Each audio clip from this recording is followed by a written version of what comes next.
Hello guys, welcome back to our new video. So in this video we are looking how to change font in your device Poco M4 Pro 5G. For that, just go to the settings and by scrolling down you can see an option display.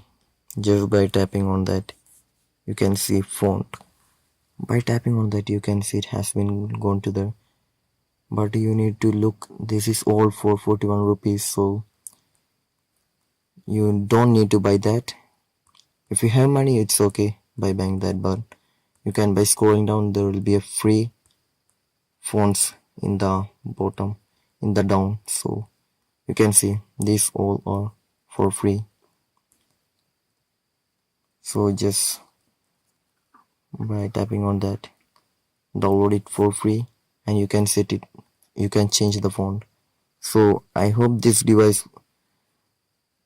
So I hope this video was useful for you. So just do like, share, subscribe to our channel. Thank you.